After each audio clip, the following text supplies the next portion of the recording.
Dalvin Cook. Obviously, the running back situation is loaded, but up for grabs. Take us wherever you'd like in regards to what you're going to keep your eye on in August. Well, let's start right there with the running back position. This is kind of weird, too, because you're right. Dalvin Cook, he's the greatest running back in program history. All due respect to Warwick Dunn, who was phenomenal, but Cook was just on a different level. That said, FSU is extremely well set at running back, and that's really strange to say. Jaques Patrick returns. This is a big guy. This is a bruiser. Fisher has repeatedly exhorted him to run lower, run behind his pads, run like a big guy. He finally did that last year against South Florida, had a huge breakout game. I think he had 3 touchdowns. At one point, he actually pointed a guy out as he was about to hit him while he was running with the football, which, I mean, that's like video game stuff, right? And then after that, he proceeded to find the bench again. So it was strange. I mean, we all wrote about that, like the emergence of Jaques Patrick, here he comes. It's hard to see, like, did Fisher just say, hey, look, I've got Dalvin Cook. I'm going to give him as many carries as I can, or was he still not happy with Patrick?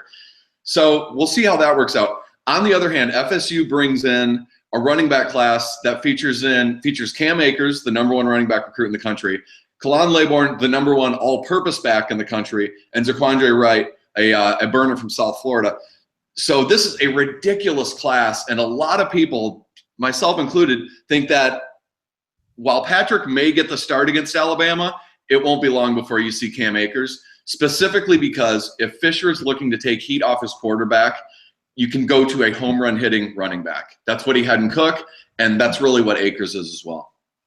As you know, when you get the national perspective, they tend to look at one guy, and so Cam Akers has led the narrative at the running back position to replace Dalvin Cook, but it's more complex than that because you mentioned these other guys that are coming in that are exceptional. Amir Rasul's another name, and there's some other guys in the program. Of course, Ryan Green has been a veteran on campus for a while.